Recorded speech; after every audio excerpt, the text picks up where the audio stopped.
This episode deals with issues concerning suicide and depression. If you require support, please see the links provided in the show notes.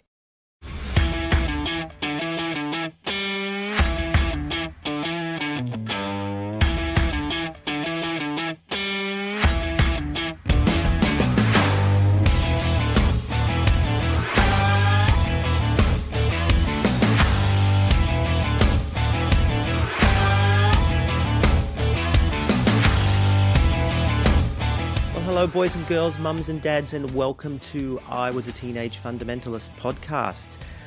Hello, Brian. How are you? I was waiting for you to ignore me like I ignore you sometimes. But hey, how you going? Exciting one today. We're doing one of those crossovers that makes us feel really, really cool. Now, are you corporate excited, as in I'm excited at everything that ever goes on, or are you genuinely excited about I'm this? genuinely excited. You know that. I don't work for a corporate. So Yeah, I know. I've told you before, if I had $1 for every time people at work say I'm excited, oh, lunch is coming, I'm excited. I've just arrived at work, I'm excited. Yeah, it kills me. But I am moderately titillated that we have two wonderful folks from the Cheers to Leaving podcast. So we've got Molly and we've got Rachel. And without any further ado, hello, ladies, and welcome to I Was a Teenage Fundamentalist. Hey, we're Hi. so glad to be here. This is our first crossover episode with another podcast. Well, mine. Rachel's done one. Yeah, hell yeah. how good is that? This is exciting. We'll be gentle. Well, do you know what excited me about this? What excited me about this podcast is we've got these two Australian males doing a Exvangelical deconstruction podcast, and then we found you guys, two American females, doing an Exvangelical deconstruction podcast, and I just thought synergy. Let's get these people on. Let's compare. Let's show scars. Let's do the whole bit. Oh, it's going to be great. We're going to be showing all the scars. They're coming out. It'll be interesting. Like whenever we tap into people's stories and start to ask them about, their experiences, it's sometimes really different. Even though it might be evangelical, Pentecostals, sometimes it can be really similar, but the cultural context is always a factor. And was it you, Molly, that grew up in Mexico? Yes, that was me. Yeah. So that'll be even different. It'll bring a different spin. So I think yesterday, I listened to your most recent ep around Halloween, getting ready for Halloween season. We're definitely going to tap into some of those really interesting traditions and basically the bullshit that we all grew up with around Pentecostalism. Now, would you guys call yourself Pentecostals, or was it sort of more charismatic? What was the label that you both wore? So we're not Pentecostal.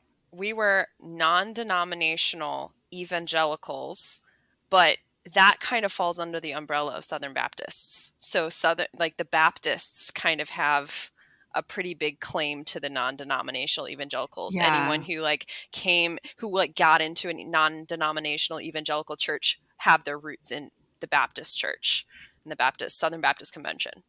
So essentially not saved. Yeah, well, according to you guys, according to us, you're not saved. And us, according to you, we're not saved either. So we're all going to hell. Yeah, I think according to us all, we're all not saved now. But when you were there, were you guys like healing, tongue talking, or you guys were like, oh no, this is the devil? No, hold on. Rachel's nodding. No, we did speaking in tongues and stuff. You did? Okay, my parents had to sign a paper that they were not allowed to speak in tongues or teach people how to speak in tongues. This is when we were with the Southern Baptist Mission Board. Yeah, so mine wouldn't fall under Southern Baptist.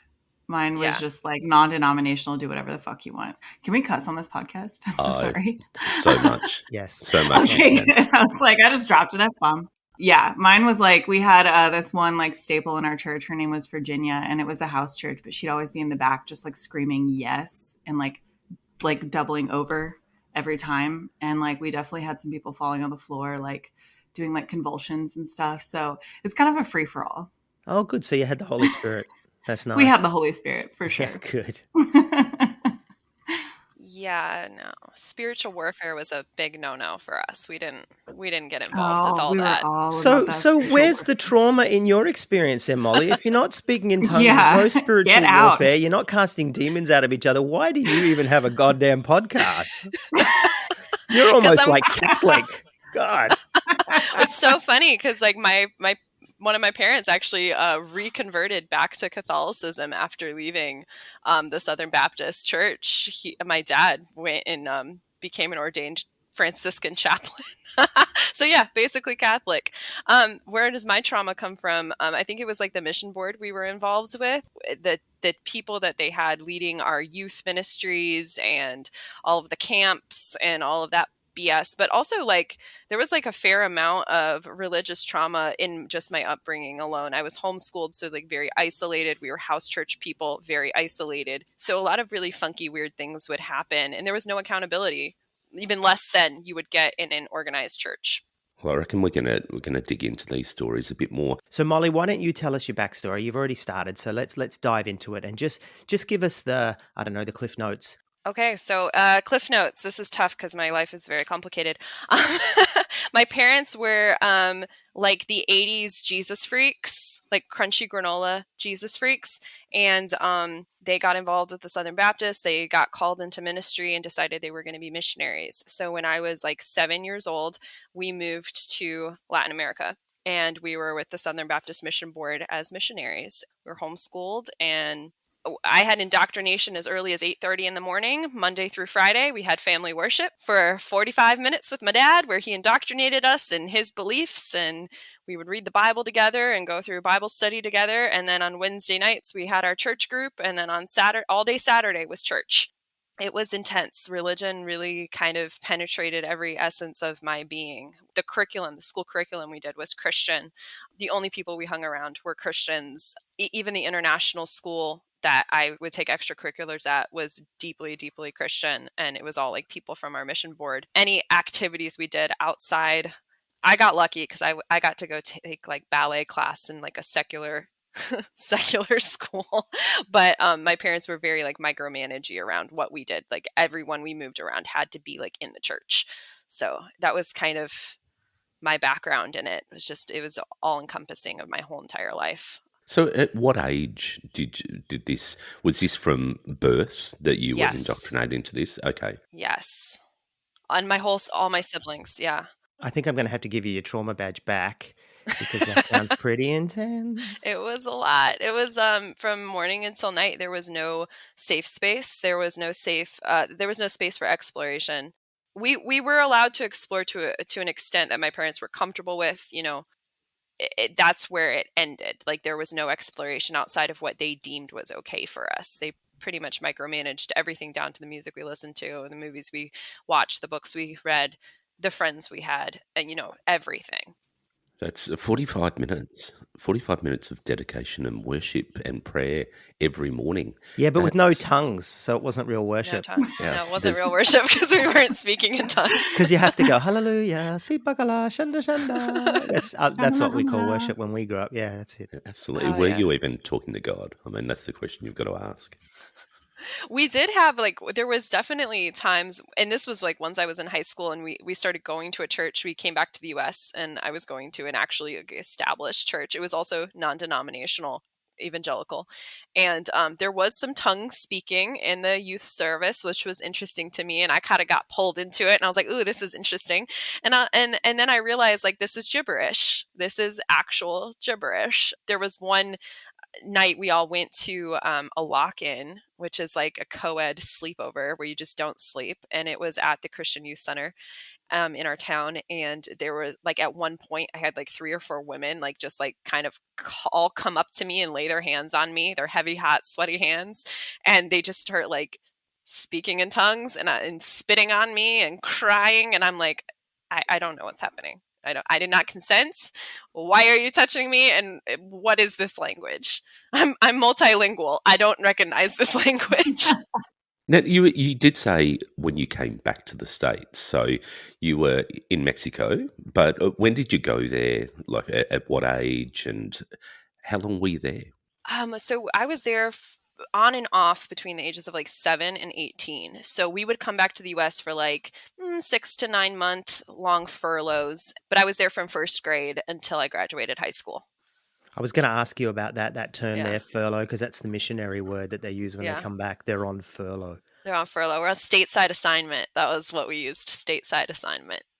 So we're going back to the States because we have to go. My dad had to go preach in all the tiny, dying Southern Baptist churches to raise support. God, that sounds like It absolute was hell. hell. It was hell. 7 to 18. So that's is that where you learned to speak Spanish, or was that something you grew up with as well? Well, we all had to learn. So we went to language school in Costa Rica for 14 months, right before we went to Mexico. So we all learned to speak Spanish. I was still really young, so I didn't really pick up much. The rest of it, I kind of just learned because we were in, all the people we were around were Mexican. So it was like our church and our community was all Spanish speaking. So you're around it enough, you pick it up. But yeah, I was at one point very fluent. I wouldn't say I am now. I've lost a lot of vocab. So it sounds pretty full on, like in terms of what you were expected to do as a kid. Like you had to be within that bubble. Were you curious at that time of going, not everyone's like me. I'm really within this bubble, or were you thinking, hey, this is totally normal? It was a little bit of both. So I'm queer, and there was definitely like shadows of that when I was young, and I kind of knew that it was taboo and I wasn't supposed to act on it or talk about it, because like when you're taught about sexuality in a really conservative household, it's very tied to men, and I kind of had this. I had a disconnect with it where I was like, this doesn't really make sense. That my sexuality is tied to a man because my sexuality is my own. And I always kind of had that innate understanding of it and always was a little weirded out by things that the community around us would do, like purity ceremonies. And there was just a lot of weird things that I was not super on board with. I remember when I was like 16 sitting in church and my dad is talking and I'm writing in my journal, he is such a hypocrite. I wish I could tell him how I don't agree with anything he's saying. And I don't even agree with this gospel. And like I started understanding that the philosophies I had been like brought up by like was not something I held to be true, and it didn't feel true in my own body and to me. So there was definitely a disconnect. I was heavily bullied by a lot of the girls on our mission board, so I also knew I didn't quite fit in. I was a really intense tomboy, and also didn't fit in because of that. So there was a lot of like, oh, women are supposed to dress this way and act this way, and there was a lot of that stuff that was kind of put on me, and I was like, no, I'm not going to follow with that. That's not who I am. And so there was whispers and shadows of who I was going to become as an adult, even as a kid. But there was a time where I really did try to make it work for me. I really did try to conform and tried to believe in this. But it was tough. I remember a very distinct moment. I was like maybe 8 or 9, sitting on my parents' bed very late at night. They're trying to sleep, and I'm just asking my dad existential questions about, and how you have no proof. How do you know where you go when you die? You have no proof. How do you know that when Jesus died on the cross, he really forgave all your sins? Like, how do you know that? Like, do you have proof for that? And I'm asking him these questions, and he's trying to explain his doctrine to me. And I'm just like, see, this doesn't make sense, Dad. Like, can you see that this doesn't make sense? I'm just this tiny little kid kind of trying to pull him out of his own way of thinking and to see the world in a much broader way. And that's kind of funny looking back on it now. It's like, oh, huh, interesting. Molly, how old were you when you were having those conversations with your dad? I was like 7 or 8 when I first started having doubts and conversations like that, and I struggled so much up until I was about 15 of just, do I even believe this? I think this is total BS. Do I even believe it? And then when I was 15, I experienced Jesus Camp and all of the emotional highs that come with that. That's its own version of trauma. We have a whole episode all about that. It's called It's About to Get Culty on our podcast, where I talk about Jesus Camp and all of the brainwashing that happens there. And I came back from that saved. I got baptized, was on fire for Christ for about 4 months, and then went right back into my depression and into my own like identity crises of I don't really know how to exist in this household because I don't believe in the same stuff. See, if you had have come up with those questions at 7 or 8 years old in Pentecostalism, you would have got a demon cast out of you. Like 100%, that's where things like exorcisms and things like that would happen, because surely Satan had something to do with it. If you were asking those questions back then, like totally, like that, I reckon that's the angle that would have been taken in Pentecostalism. But you were able to have those curious conversations, but still tried to obviously been pushed into a box. So you're saying that, that went on for 7, 8 years. What's happening for you in those 7 or 8 years? Like, how do you process this? What's it do? How does it affect you as a person? I was so depressed. I had so much depression. I struggled with mood swings. I was actually diagnosed as having bipolar disorder a few years ago. And then after I started working on my trauma, I realized it was just trauma. I'm actually quite a stable individual once you start pulling the trauma out. But I had an intense amount of mood swings, depression. I self-harmed a little bit. I was a closeted I was really just like a closeted atheist in a sense. Like, I don't believe in this. Also closeted queer, and living in a really strict Christian household. It was really hard. I had a lot of anger. I have journals and journals and journals of angry poetry. I was so angry at God and so angry at my parents and angry at my family, angry at the people who were over me in our mission board who would hold their authority over me and then abuse it. Like, I had so much anger, and it came out in the worst ways that it could. I struggled with my relationship with my siblings, with my parents. I struggled to have friendships, and it was not fun. And I started having like really bad, like psychotic breakdowns right after it, like during college. Like, I left my parents' home. I went to college. They were still in Mexico. And I really struggled to thrive in college. It was extremely depressed and going through this and just feeling very alone, and started going to therapy. But of course, it was a Christian college. The counselor or therapist was a Christian. And so I couldn't really bring up these topics. And I had pushed them so far down. It was so taboo to even bring up that maybe I don't believe in God, and maybe I don't believe in this religion that we're holding so strong to. Like, I'd pushed that so far down that wasn't even coming up for me in therapy. It was just like, I am so depressed and I don't want to be alive. And for years, even after I left the church, I never even considered that the shit I went through growing up was actually trauma and might actually be what was causing all of my mental health issues. Yeah. I'm really sorry, Molly. I'm listening to your story, and it's very. I don't mean this to diminish what you're going through. Just saying it from where we're coming from. We see this all the time, and we hear this all the time because of the nature of the podcast. And I'm really sorry that happened. It's just terrible. It's okay. I think that without that, I don't think I would be at the point of like self-realization and self-understanding if I didn't go through what I went through. I think that it kind of set me up for this really incredible life that I'm able to live in now. But it took a lot to get there. And having the podcast, being invited to co-host Cheers to Leaving, helped me really kind of start working through my trauma that I was really afraid to face. I remember when Rachel asked me to join, I was like, let me think about it. And I talked to my sister, and I'm like, I just feel like if I join, I'm just going to be unpacking a lot of stuff I'm not ready to unpack. And she's like, well, maybe that's a good reason to do it. And sure enough. You're welcome. Yeah, thanks, babe. You're welcome. Yeah, it's therapy.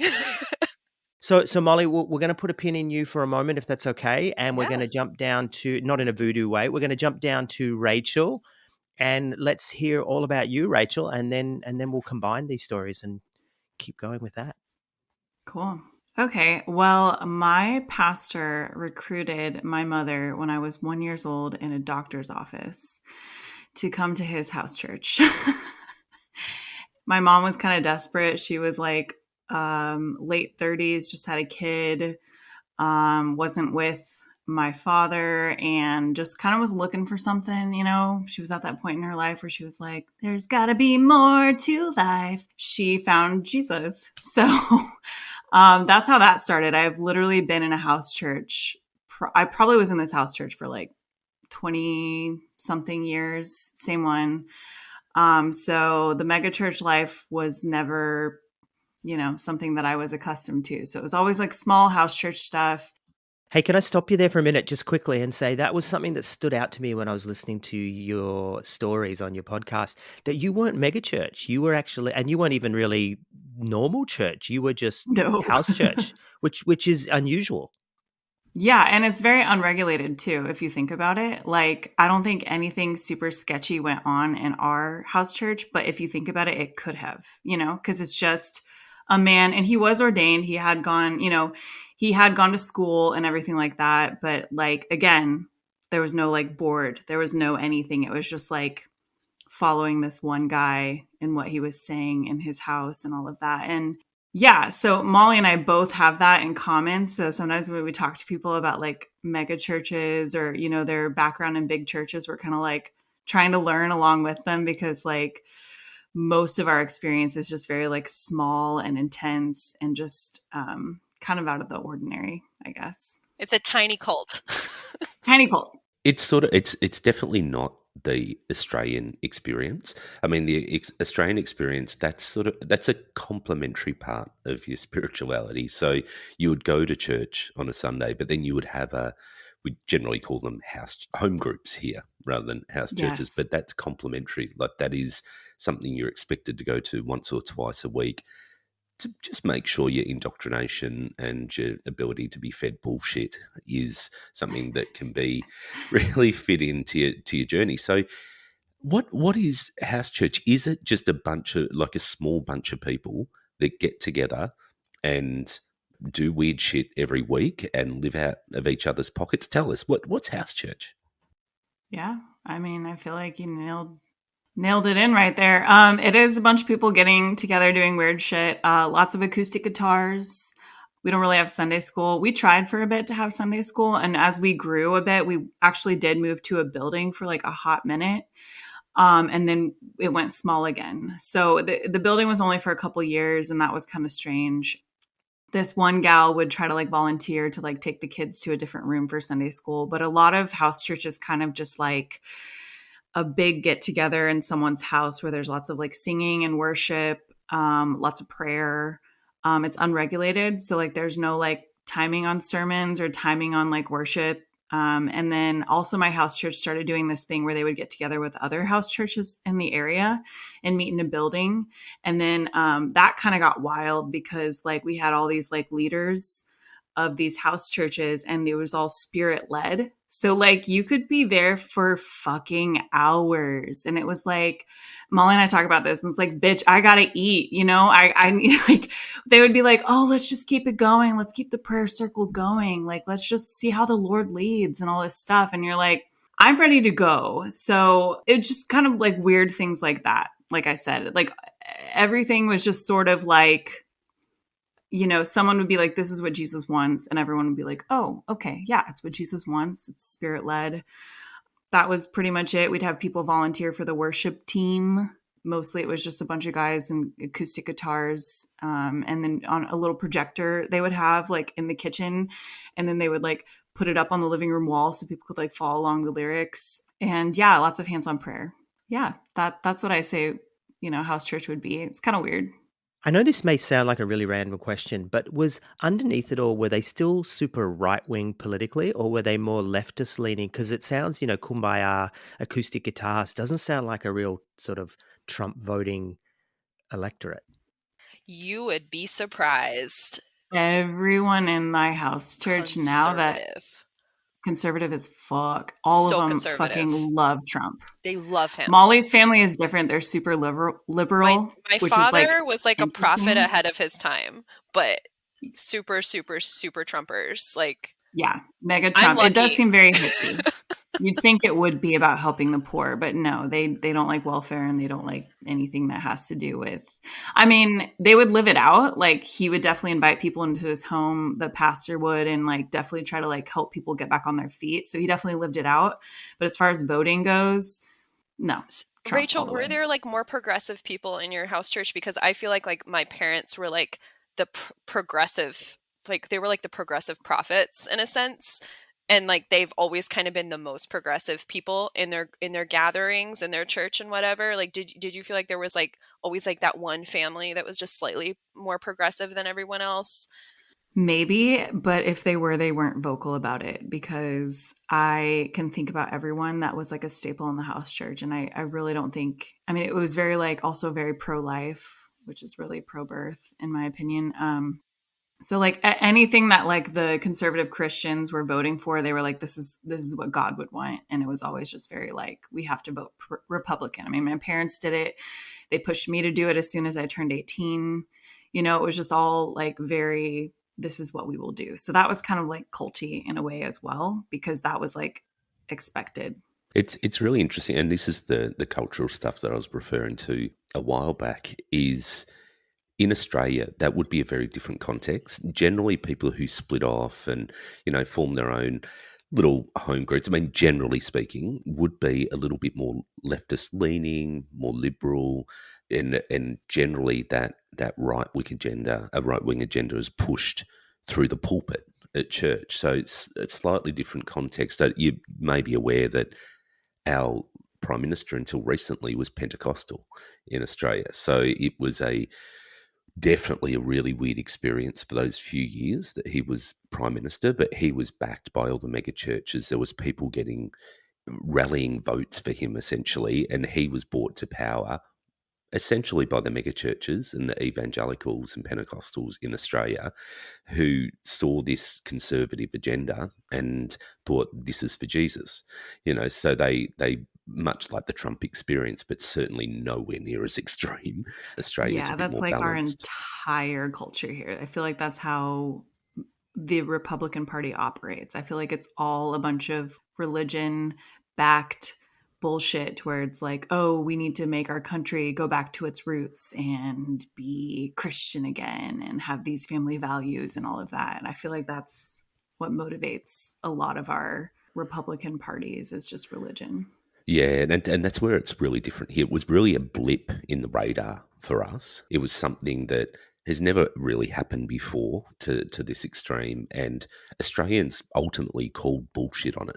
Yeah, it was a failed religious coup, wasn't it? They tried to sort of imitate what was happening in the US, but it didn't work. And we've now got a more leftist government back in, and we're all breathing. And yeah, Yeah. it's definitely a different flavour, and it was an interesting time though, because it was the first time that I recall in Australian politics that it was divided along religious lines. But as I said, we call bullshit. It's the great thing about living in a country that was founded for convicts, not founded for Christ. So we have a Yeah. definitely not no religious past. I think that you wouldn't consider Australia religious in any way. We don't have religion taught in school or anything like that. So very, very different context. So yeah, everything you hear the co-opting of the Christian vote very often in the States. So it's a very different space. Yeah. House church sounds weird, in short. Yeah, and Rachel, coming back to what you were saying about these people sort of being anti-hierarchical, and let's just see what how the spirit leads and where it takes us, and very sort of hippy trippy. That's why I was asking, were they sort of leftist leaning? Because I think that's what Brian was saying. That's what happens here. People that get the jack of church and tend to be more anti-hierarchical, etc., tend to sort of float left, don't they, Brian? And that's what happens. The house churches here, and they don't really last very long before they're all sort of going back to mainline churches. But still, yeah, it's very different. Yeah, it is. And it's interesting too. But I think with the culture here, like if you think about how like Trumpism or whatever, they definitely create this sort of bubble that they live in. And I feel like that's what house church does as well as homeschooling, because I was both as well. You don't give your kids or anyone an option to think otherwise. So, I mean, I obviously that could apply to being a liberal point of view, but I think when at least here when they do house churches is they want to teach and believe what they want to believe. And so they'll still incorporate Jesus and, all the teachings of it, but it's still going to be a very harsh representation of it as far as, all of the rules and all of these things. But they're also going to make sure that you're voting Republican. They're also going to make sure that you don't have exposure to any sort of like public school stuff. You don't have exposure to evolution. I remember that being like a huge like no, and things like that, to where, when Molly and I did eventually leave, we just felt so undereducated and so like lost in the real world as far as that goes. So I think that's why people do it here. It's to completely bubble us in into this weird indoctrinating and belief system that even flows over to politics. And so it's like really strange and fucked up. So So, do you think that's the more common experience in the States? Because I know here we do have a homeschooling movement within the church, but it's tiny. It's really tiny. And it's generally those people that are super paranoid of the world. And I know some people that have done it in the past. Is that a common experience in the States? it feels like it. I just pulled up statistics. You guys want to know a number? I love a stat. There are 3.7 million homeschool students in the United States right now. So I'd say, yeah. The number has increased a lot since the pandemic, the COVID-19 pandemic, just because people were Right. like, I'm not sending my kid back to school. These rules are crazy. But I find that homeschooling got really big in the 70s and 80s. That's when my mom started homeschooling, was in the 80s. And it was all Christian. So all of the homeschool co-ops and all of the curriculums were Yeah, the based curriculums in were Christian. Yeah, they were all Christian curriculums. And so it was really this push to bring religion back into the education, that because the public school system was taking religion out, people like my parents were like, well, we want our kids to have a wholesome upbringing, so we're going to take them out of school and we're going to homeschool them and provide them in this more well-rounded education that in our curriculum will be Christian based, because this is where our values lie. What they didn't realize is, while they were doing that and trying to provide the best education for us, they were actually keeping us from good education, because we didn't have access to real science. We didn't have access to even just like really good like math programs. Like, all of my siblings and I are like we were very behind in like math and sciences when we kind of came out. And also like our history that we were taught like the most whitewashed religious version of history possible. And so yeah, it was a very confusing time trying to step into the adult world. What was that line from 30 Rock where the guy says, "Oh, I love science. I know all about science. I know Genesis, Exodus, Leviticus." yeah. Right? Yeah, pretty much. I can relate. Can relate, yes. Yeah, it's such a different experience. It always fascinates me. I mean, as I said, we had pockets of it here, but I think Australians generally get a fairly balanced view. We've got a whitewashed version of history, absolutely, in terms of what Australians did to First Nations people here, and particularly some of it was in the name of Jesus, that we Mm. put them in camps and generally made reserves like you did in the States with Native Americans. So it's a very whitewashed version that a lot of people get, but we're starting to chip away at that. But even if you were a Christian here, you'd go to church on a Sunday, you might have a home group experience during the week. But you generally had a fairly secular education. Obviously, there's Christian schools, there's a lot of Catholic schools here, but generally you got some sort of other influence. You guys were completely indoctrinated, completely brainwashed, no opportunity to look outside of that, particularly when, Molly, before you described, your upbringing, that it was very much within that bubble. You didn't get to socialize with anybody outside that. Rachel, did you have a similar experience in that way? Yeah, for the most part, I'd say until I became like in 15 or 16, that was it. I mean, my whole childhood is just socializing with my pastor's kids, because he had like 8 kids and I was an only child. And so I would just kind of go over there and I would spend a lot of time with them, and beyond that, I didn't really have anyone else. So he was even allowed to kind of reprimand me like a father. So I definitely was like just in there. I was spanked with the kids and all of that stuff. So I was just kind of like in there. These were my friends, and this was really all I knew up until like I said, 15 or 16, and when I started branching out. And I did a lot of theater and things like that. And I wanted to start doing more outside of Christian theater, because Christian theater is fucking crazy. It's all martyr stories. We also have a whole episode on that, because it's just fucking wild. I started branching out around 16, and I realized, I think that's when it sort of clicked with me, that there was like just more Like there was better people out there. They were less judgmental and they were like way more chill. And I was like, what is this? But they were like worldly and evil or whatever, like but I was like, these people are so chill and they're not judging me on like every single thing I say and do and wear and all this stuff. So at 16, I was involved in Les Miserables at one of our outdoor theaters here with a traveling Broadway cast. And it's still a great memory, but like literally I was just thrown into a whole thing of public school kids and this culture and everything. And I was like, what is this? This is crazy. So I would say before that, nothing. And by then I was like a good Christian girl. So I was like, I will not be tempted. I was like 16 when I got out of the bubble too, because I was going to like a secular ballet school with like public school kids, and like same thing. They were way cooler, way more chill, way less judgmental. However, there was always this like undertone of I should be evangelizing them and I'm not.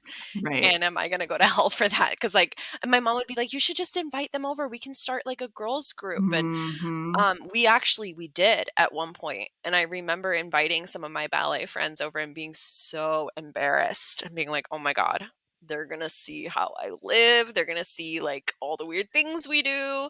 My parents are going to try to convert them and this isn't going to work. And they're going to think I'm weird. Did you have scripture verses on the wall, like framed ones? No, Were they going to see that? No, they weren't going to see that, but like they walk into our house and like the first thing is like there's like a stack of Bibles on the coffee table and we're all sitting in a circle and everyone's got a Bible and we're going to read this passage and we're going to talk about it, and I'm just like No. just ashamed, like, oh my God, my cool friends are going to think I'm such a nerd. Yeah, well, serves you right for stepping outside the bubble, see, because your parents were just Right. waiting. How are we going to win the lost if we don't know the lost? Let's wait for Yeah. our child's rebellious stage. Well, my dad used to do this. He used to like watch our neighbors and figure out which ones had kids around our age. And then he'd be like, hey, he has a daughter that's your age. You should go be friends with her. And then I'd go befriend the kid. And next thing you know, her whole family's at my house and my parents are trying to evangelize the parents. It Yeah, was see, very trauma. uncomfortable. Yeah. Trauma, because basically they're using you there as a tool to evangelize. That's just shit. Yeah, that happened a lot. Yeah. So one thing, really, obviously your experience as women growing up in this culture, but also the effect that has on you, I think, is something it's unique. I mean, a lot of the control is from men. A lot of the rules are from men. You've got to stick to the purity culture in the States, I think, is something that is so real and affects you, and obviously part of that homeschool environment, the house church environment, all those things can reinforce those accepted rules. How did those things affect you as women? It's just a lot to unpack. It is, and look, it's a really broad question, super. But I guess maybe some of the examples of the effects of that. I mean, it's huge. We had an episode recently with a friend who was basically growing up as a woman in Pentecostalism and what that did to her, how that affected her, and some of those different pain points that you think of. Not that we want to really bring you to a trauma place right now, but let's bring you to a trauma place. We can handle it. We do this every week. Yeah, that's right.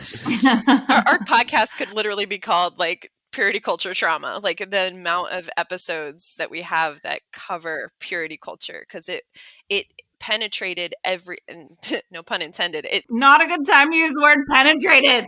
It penetrated every part of our existence. But it really was like so much of us just being women was your sexuality is tied to a man in the sky and to your father and to your future husband. So like, yeah, a lot of promising. yeah, did you ever like pray for your future husband?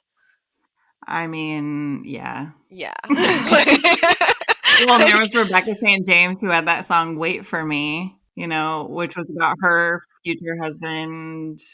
I was given a book called Preparing to Be His Helpmeet that was all about how to be in service to your brother and your father before, so that you can be a good wife when you're older. Yeah, lots of subservient to men stuff. Yeah, a lot of subservient. And like this was what was hard for me too. It's like I was like queer and I didn't know it, but like I knew it. you know? And so I was like very confused by why is there so much emphasis on how men see us, like in this sexual way? Like, why is there so much emphasis on this?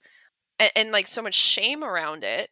I remember like I had I the first time I kissed a boy was I was like 16 and it was just a peck but you know there was so much like shaming that was done when my parents found out that I kissed this boy, and my sisters, like, oh my gosh, like I was slut shamed for having a first kiss. I'm like, guys, I'm like 16. It was about damn time. Like, come on. It's about damn time. Also, I feel like there was an emphasis on, like, my mom was really big on this verse, and I can't even think where it's from right now. It was probably fucking Paul. But it was like, Paul. fuck Paul. It was like, wives respect your husbands and husbands love your wives. But there was like a big emphasis on like respecting the men.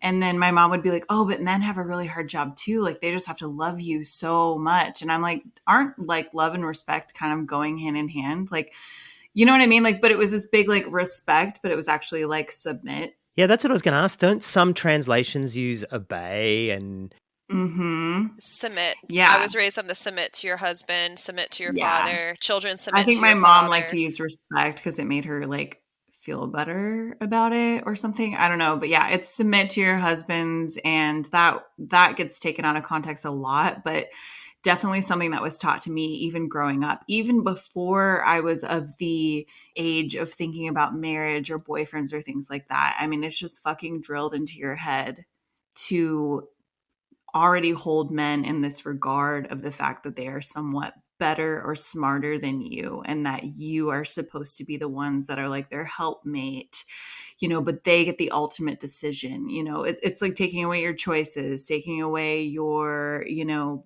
intelligence, taking away all these things from you, and how you're kind of just like this object too. Because then we go into like, oh, men can't help their thoughts, men can't help their, you know, lust and their feelings. And then, you know, all of a sudden, like you're just constantly taking care of men, and you don't know why. And so I feel like that was a huge part of this weird fucking thinking that I developed. Even like now I have to fight weird thoughts of it. Like as I'm deconstructing just all this stuff that we were told about relationships between men and women. You know, there was a sort of diminishing that happened. I can remember we were told that women have a responsive love to men.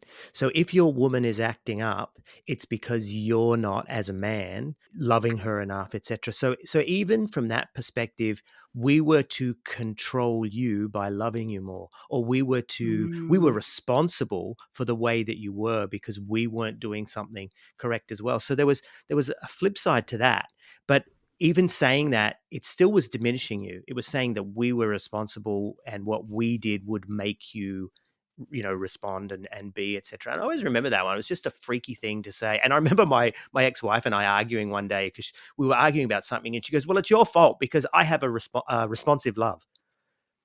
Oh, weird. I wasn't taught But that. it kind of makes you right, but it also like doesn't leave room for like you to have your own feelings. Like it can't just be Yeah. because she was pissed at you. Like Yeah. Well, that's you right, know? but that's what I'm saying. It actually, from a diminishing of her, she can't have her own feelings. That neither of you are allowed to have your own feelings, that it's all this like jumble of like coincidental responding in a sense. Like where does the actual like personal embodiment of your own experience show up? Where does ownership of your own self show up? You know, it's like a dismissal of like even of self. Like I myself do not exist. I am just like a robot that is responding. Like that's such a weird. It's just like brainwashing into making you think that you don't have your own feelings. Wasn't that the whole experience? Yeah, in a sense, we were like brainwashed in the same way, like that we had to die to ourselves, and that it was all like Jesus working through us and Jesus through us. Nothing could actually just be us. It was never just us. It was, oh, the devil is working through me or Jesus is working through me. Like we never had like this sense of like, no, this is me and my own actions. Yeah, I must become less so that he may become more. Yeah. That's that verse, which is just the most individual destroying verse in the Bible, I think. Yeah, I mean, who also makes the the rules of what Jesus wants, or it's some bloke up the front generally. So we're told to submit to that, and then there's a rule maker who tells us what that submission looks like and what our self needs to be. We're to be recreated in Christ. But hey, it's this Christ, it's the one I'm going to tell you about over here, so I can control the fuck out of it. So it's, Mm-hmm. it's just that vicious cycle. When you reflect on, that purity culture that you grew up with, what do you reckon it did to you in terms of relationships, in being able to navigate relationships, essentially, and not always sexual relationships or romantic relationships, but what did it do? Like, what are the effects when you reflect on that? It was really hard for me to have just strictly like just platonic touch with people of the opposite sex and the same sex. That was hard for me. Was just platonic relationships created a tremendous amount of anxiety, especially with men, because it was like and even now, like, it's almost flipped, because now it's like, oh, they just want to fuck me, but like before it was like, oh, they just want to fuck me. Like I can't be too close to them, I can't get too friendly with them, I can't touch them, I can't be around them, they'll just want to have Men sex with only me. want Or one yeah, they only thing. want one Yeah. thing. It really ruined the way I saw men in my life and like my friends. And it was tough because a lot of my friends were boys growing up, and then when we hit adolescence, it got increasingly hard because it turned into this, well, you can't really be alone with him and you can't be friends with him. And it was like, well, why not? Like, I don't see him sexually, he doesn't see me sexually, like we're friends. Like, Mm-hmm. why is this a problem? Why can't I be alone with my friend? Or why can't I be a girl with a couple of guys? Like, what's the big deal with that? Why is that a problem? So that was tough. I still struggle with a lot of anxiety around it. Yeah, just like platonic Yeah. friendship. It's tough. It's tough to just have friendships with other singles, because it's like, we're gonna hook up? Are we not? Yeah. Relationships with men, I feel like, just got completely messed up because of purity culture. Because we were constantly watching our bodies as well. And then, like, because of that, we were afraid that they were also watching our bodies and reading. Like, we would just like analyze the fuck out of things and analyze these relationships with men. And that's something I feel like I still struggle with, which is insane. Like, Bathing suits. Bathing bathing suits. suits, what you wear, like, Can't wear a bikini around a married man. Like, I have so much shame. yeah, It's so hard for me. I have a friend, some friends that are like a couple, and I spend time with them, and they have a hot tub, and they're like, "Oh, come over, we'll like sit in the hot tub." And the first yeah, time I went over there, I like put my swimsuit on, and I'm like, "Oh my god, her husband's gonna see me or in this dads, bikini." Oh, dads, dads, yeah, being around other people's dads, dads, like, immense shame with my body, immense shame. Yeah, it's so strange how it's like so psychologically like embedded in our brains, and we know better now. We still know better, but our brains will still like revert back to this whole, this is what you are, this is how you should be. I mean, because there was like the whole raise your arms modesty check. So if you're wearing a shirt and you raise your arms and your stomach shows a little bit as your arms are raised, you can't wear that shirt. shorts being too short. Or it's being too short. Or if you bend over, like if you're bending over and like your shirt, naturally just kind of falls down. If your boobs show, you can't wear that shirt. Just like weird hyper things that like I feel like I still think about subconsciously. Wearing a t-shirt, like a black t-shirt over your swimsuit, that was a whole thing. Yeah. It Yeah. still kind of Mm-hmm. feels like it is too. I still feel that. Yeah. And if you hang out with those groups still, they'll still shame you for that. I think for me, it was like a lot of shame around like hanging out with guys that were not my significant other, having platonic touch, spending one-on-one time with men, even just like in a friendship sense, like it's a big no-no. I feel like I freeze up. Yeah, yeah. Like I don't know what to do. I'm like healing that right now though. Like, I'm healing it. I'm working through it. I'm not married, so I can like do that kind of shit. But I'm like working through that shit and like having like platonic friendships with men and like spending time one-on-one time with them, and it's like not sexual and it's not romantic, and it's really lovely, and but there's still that undercurrent of, oh gosh, I really hope he isn't thinking I'm trying to fuck him. Like or I hope like I was going to say, Brian and I didn't get raised in the church. We were actually converted. I was 13, which is still a quite a young age. Brian was about 17. And so we've reflected on this in the past, that a lot of those values and a lot of those rules we weren't raised with. And so they tried to put that on us in church. And we kind of pushed back against it because it just didn't make sense. And even the role of women, like Brian and I have both said, we both work with and for very strong women now in our jobs, and who cares, right? They just happen to be women. They're great at their job. That's the way it is. But growing up in the church, there was this push for us to both buy into that model of diminishing women and seeing women, with this sort of sexual fear and all that. And yet it wasn't natural for us at all. And so hearing you talk like this, it's like there must have been girls in our church that felt exactly the same way, but we didn't buy into it as much, except maybe a bit of responsive love. I will say though that like the white man's experience in a church is very different than like the female, experience in the church too. Like there's a lot of men they're like, "Oh, we didn't have that in that church." And I was like, "Well, it's because you're a man." It just Yeah, that's right. you didn't see it because it wasn't being like put upon you because you were Because a it wasn't man. us. Yeah, it wasn't our Mhm. experience. Yeah, I Oh, hear you. totally. We were privileged. I mean, that's just the reality. White guys, we have white guy privilege, and we don't Mhm. recognise a lot of that. So that's where it's great to unpack stories like yours that go, okay, so these were parallel journeys in many ways, but we were both experiencing such incredibly different things. But it's also the damage that does. I mean, some people are never able to process and unpack and able to deal with it. So it damages them for life. Like it's not it's not something that is that easy to deal with. So we do really appreciate when people start to bring that up, and certainly the response that we had to that recent episode about growing up as a woman in Pentecostalism had such a great response because people go, "Wow, that resonates. That was me." So it's always interesting to hear those stories. I think a really good example of just how like literally like boys and girls were just even in the same church in the same denomination had two very separate experiences was when they would separate us out for like the purity talks, and they would do this at camp, they would do this at youth retreats, they would do this in Sunday school, whatever it was. There was always like a special night where they would separate the boys from the girls, and the female youth leaders would talk to the girls and the male youth leaders would talk to the boys. But most of the time the boys would just go play basketball in the back, and they wouldn't actually have a conversation. And if they did have a conversation, it was about the vile sins of watching porn and masturbating, that and having premarital sex. So that was basically their conversation. Our conversation was all about what not to wear to lead your brothers astray, how to behave properly so you don't lead your brothers astray. They didn't talk to us about masturbation or pornography or even premarital sex. Really, it was really just about it's your responsibility not to make him sin, because if you guys have sex, it's your fault.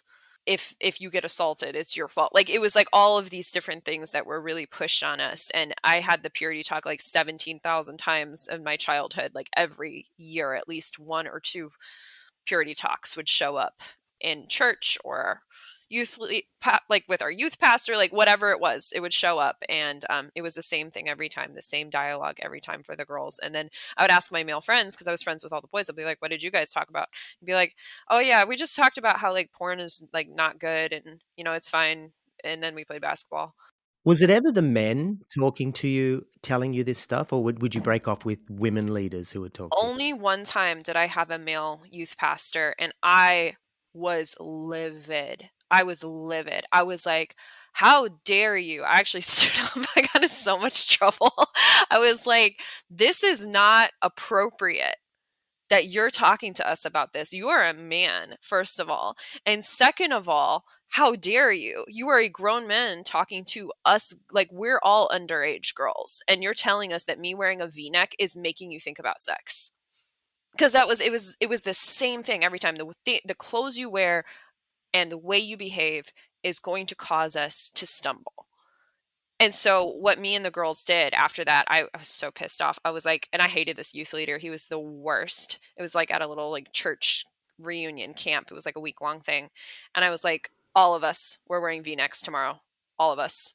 So we all put on short shorts and V-necks and show up to class the next day, and we're all like, their boobies out.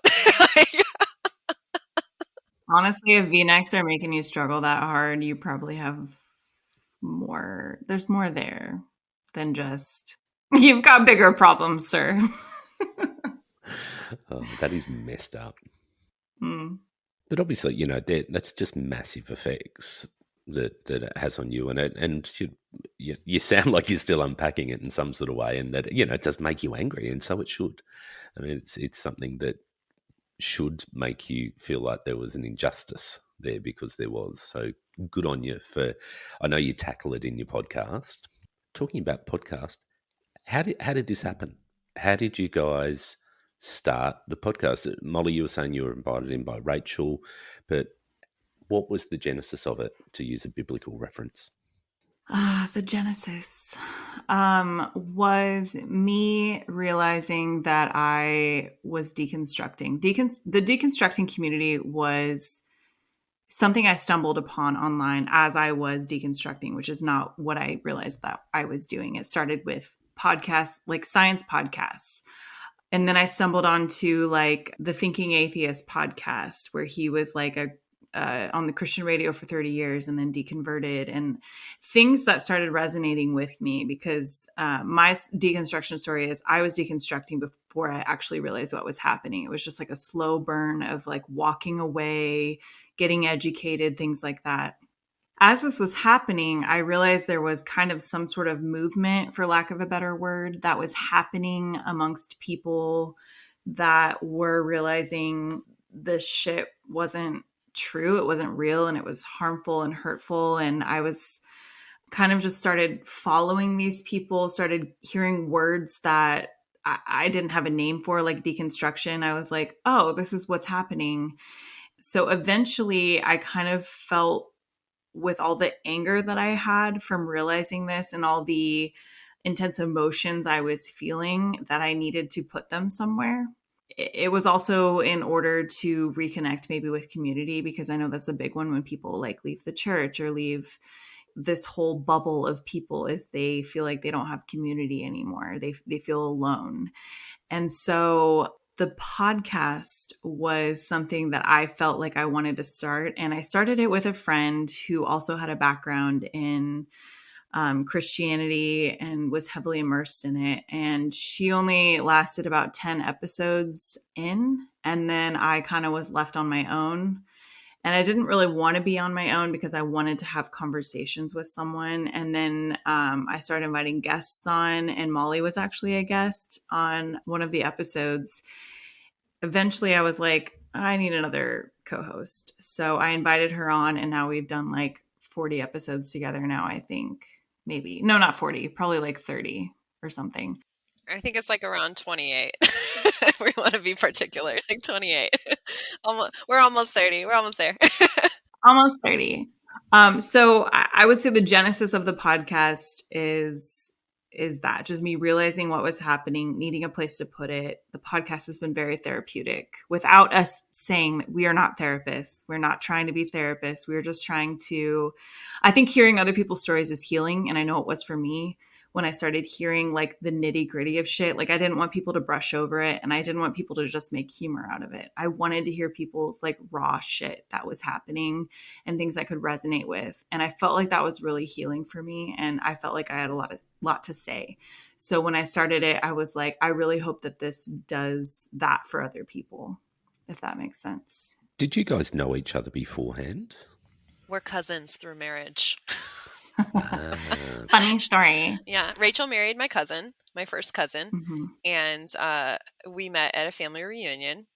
And she was very kind of quiet and had this kind of, I'm an introvert. yeah, very introverted, like almost like what extroverts would call an aloof personality. But I have social anxiety and am like an outgoing introvert. So I could feel it. And I was like, I vibe with her. So I always liked Rachel. And we just like hit it off. And then I found her podcast. I don't know how I stumbled upon it. I don't remember. I just remember listening when you dropped the first episode. I listened to it with my best friend, and we were trying to start a podcast about sex and sexuality, and just trying to deconstruct our own process around that. And I didn't really know that that's what I was doing. I was just like, I need a space in which I can talk about sexual liberation because this is on my mind. I remember listening, we had just recorded an episode together, and then I was like, my cousin just dropped an episode about purity culture. Do you want to listen to it? And she was like, yeah. So we listened to it. I'm like, damn, this is like really good. It was a couple months later, Rachel asked me to come on and talk about sexuality and sex and healthy sex. And so I did the episode Healthy Ho. Then came back on again a couple months later and did another episode about Jesus camp, like church camp. And then didn't stop. And then I didn't stop, and she was like, Didn't stop doing episodes. Do you want to do this? And I was like, yeah, just for a little. I'll do a couple episodes with you. Like the agreement she was like, I'm not committing. And I was like just like 10 episodes. We'll see how this goes. And then I'm like, I'm not gonna stop. We're on a roll. This is getting good. You guys are charting not just in the US, but you're charting globally as well, right? You're starting to really make waves. And I think it's absolutely brilliant because, as I said, we've got 2 guys in Australia doing something. I love the fact that now we've got these 2 women in the US doing something similar and yet very, very different. So it's awesome. So welcome to the party, ladies. Even though you've been doing it for a while, welcome to the party. Thank you. And that's also what I love about this is you guys are not our first Australians that we are talking to on the podcast. We've had a few. Yeah. And I love it. I fucking love meeting people all over the world that are going through the same things. Like we really are all in this together and we're creating our own global like community. And I think it's awesome. You guys have also met a few people that we've had on our podcast have also been on your podcast, which I think is so cool. Yeah, I saw you guys had our very dear Josie McSkimming. Yes, Josie. She's amazing. She's wonderful. Yeah, and Phil Drysdale, who I'm glad we snatched him because he is like done. He is hard to pin down too.